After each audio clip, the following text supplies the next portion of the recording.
Go ahead. What about the dynamic we hear from independent market analysts that the biggest, most primary factor in holding back domestic production is this investor sentiment saying, you know, things are pretty good. It's pretty good to be in the oil business in Texas right now in terms of profits coming in with these high prices, and they don't want to hear about capital expenditures to ramp up production. That's simply not accurate. I talk to oil and gas producers in the state of Texas every week, sometimes every day. Today, I was visiting with the CEO of a major pipeline construction company based in Texas. They said in the last year and a half, their revenue from pipeline construction has dropped two-thirds. Dropped from $900 million to $300 million. And the reason is simple. They said you can't get a damn permit. You can't build a pipeline. And so, and by the way, they also build solar panels. They said they can't get those built either. The amazing thing is this administration, their policies are hammering the energy industry. I was out in Midland, Odessa, the Permian Basin, incredibly rich petroleum reserves, able to power America's needs.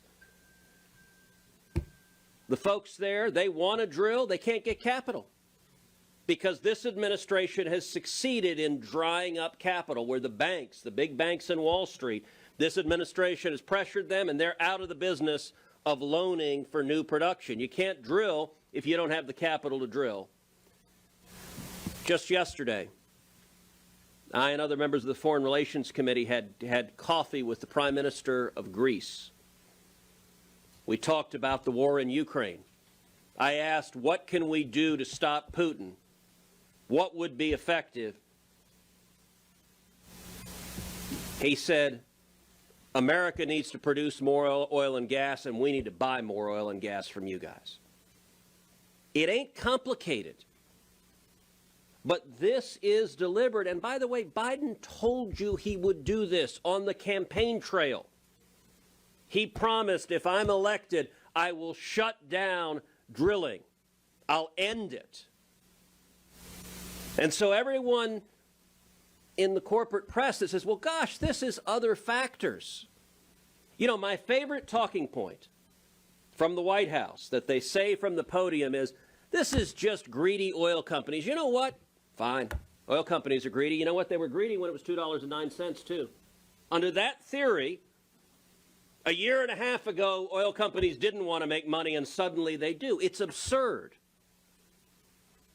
This is what Biden promised he would do, and it may be the only campaign promise he made that he's actually delivered on. And there's a cynicism. Number one, they think the American people are stupid, that they don't understand this is deliberate. But number two, they're willing to say, they don't like the choices you make. Some of you may drive a pickup truck. Some of you may drive a Suburban. And this White House says, we don't like your choices, so we're going to make it hard for you to pay your bills. We're going to make it hard for you to feed your family. We're going to make it hard for you to pay your rent, because if it's so hard, you'll suddenly wake up and say, I need to buy me a $100,000 electric car with a battery made in China. And you know what? That's not Joe Biden's decision to make. The American people ought to make a decision about their own families, and this is cruel and it's deliberate. Thank you all. Thanks, Ted.